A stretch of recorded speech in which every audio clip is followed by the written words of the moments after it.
Hey everyone, welcome to the KE Report and a company update from Inflection Resources. We are chatting with Alistair Waddell, the president and CEO of Inflection. Inflection Resources is focused in Australia. Company already has a partnership with AngloGold to move forward a portfolio of projects through kind of an exploration earn-in agreement. The projects we're talking about today are the endurance projects. These are in Northern Territory in Australia.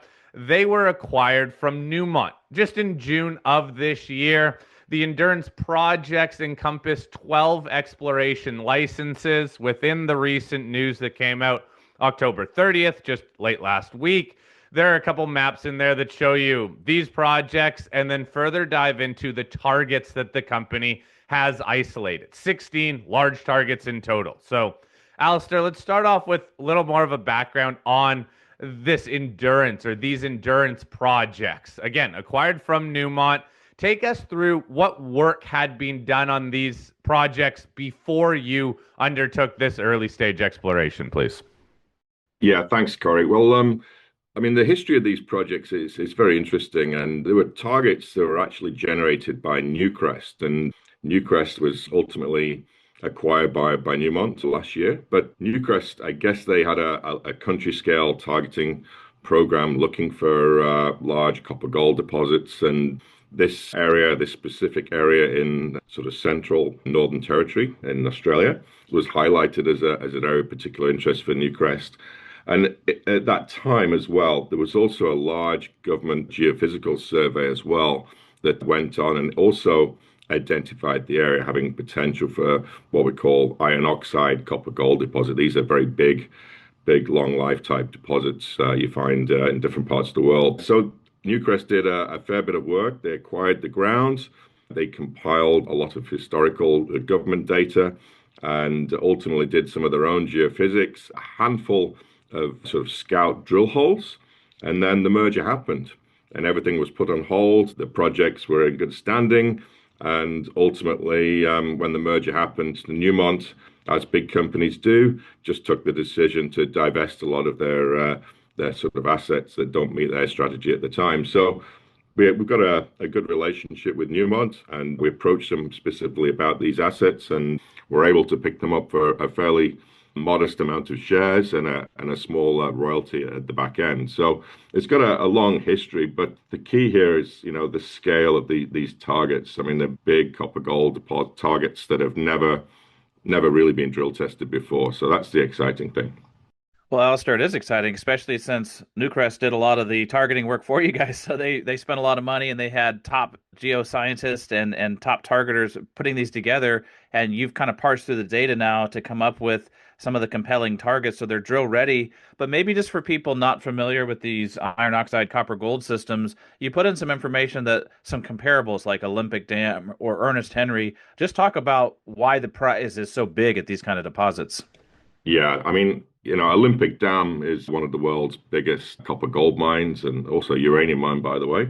But these are fantastic long life operations, truly world-class tier one type deposits. And iron oxide copper gold deposits, as the name would suggest, rich in iron or magnetite for the most part, and also got good copper and gold grades typically. But they're very attractive targets.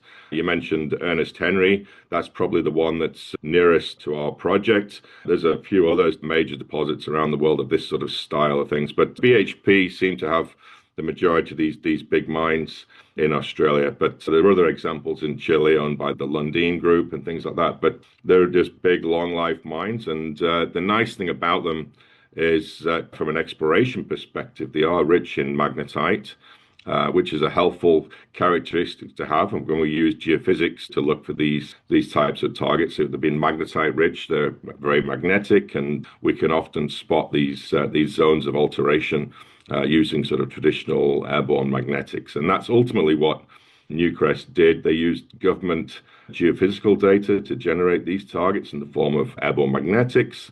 And there's also some what we call gravity.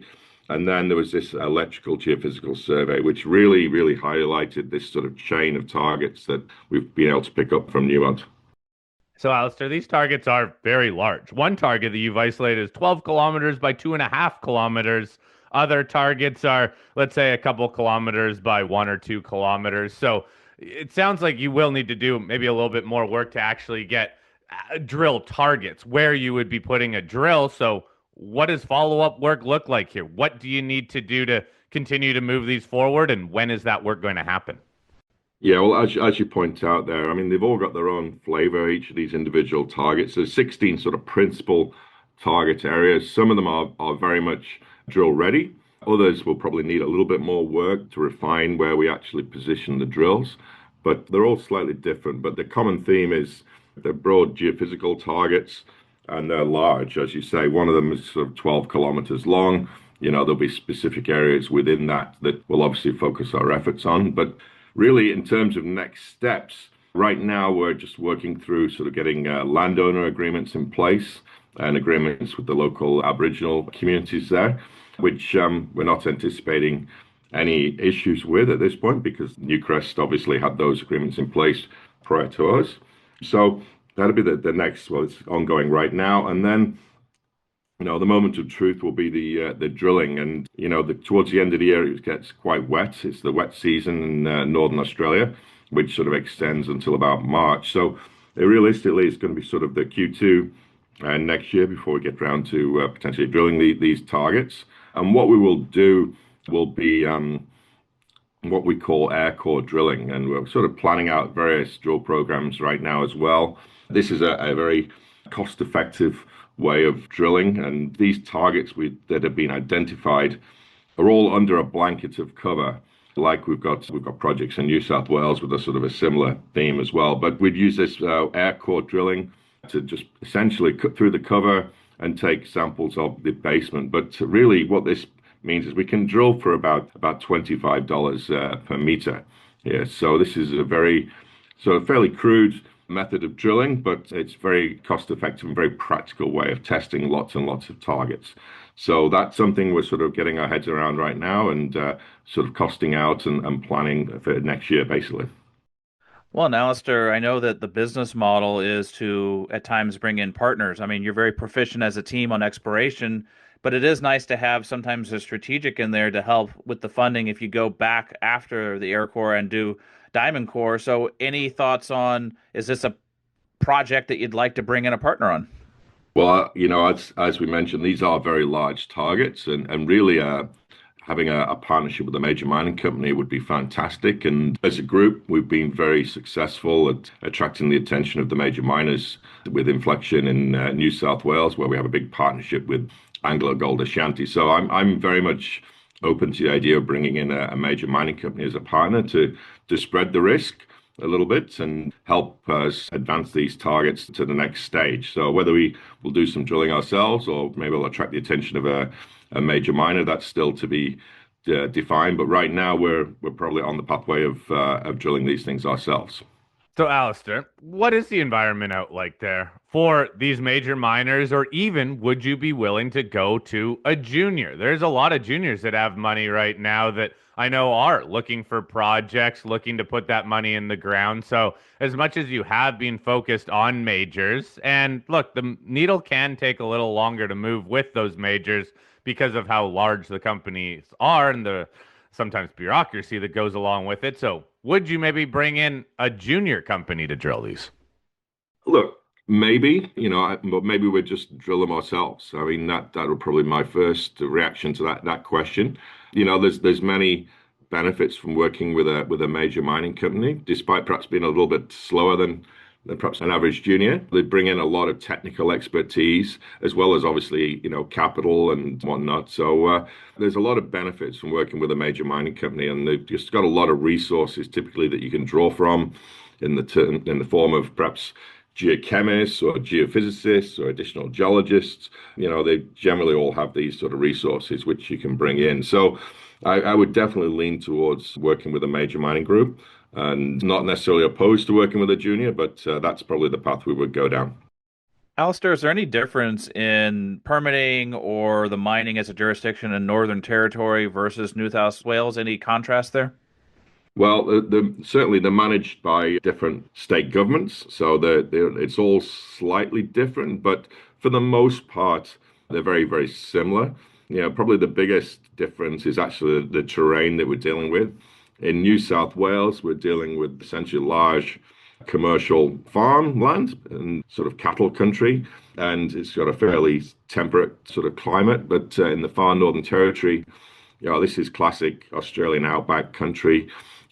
This is really, there's not a lot out there, but it's very, very hot, and at times it's very, very wet as well. So we're dealing with a little bit of sort of wet season that extends over the holiday period and into the new year.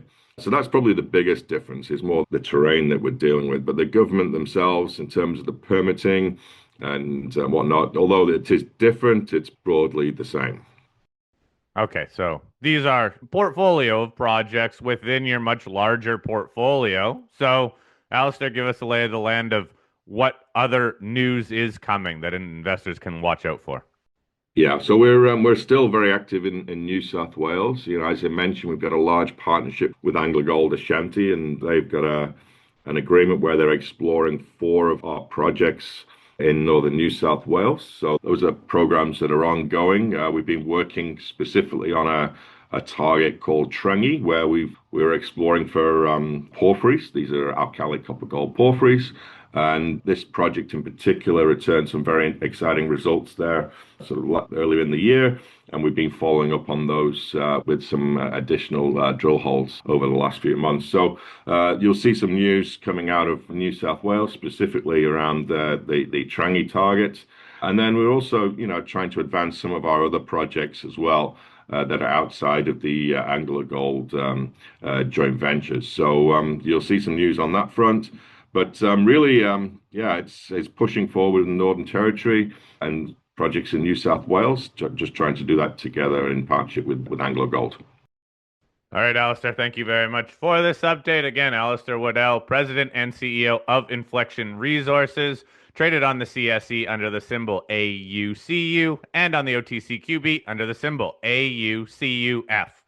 Alistair, keep us up to date on future news, and everyone listening, click that link in the show notes to visit the Inflection Resources website, read over the recent news, and send us any questions you have. Have a great rest of your week there, Alistair. Thank you very much.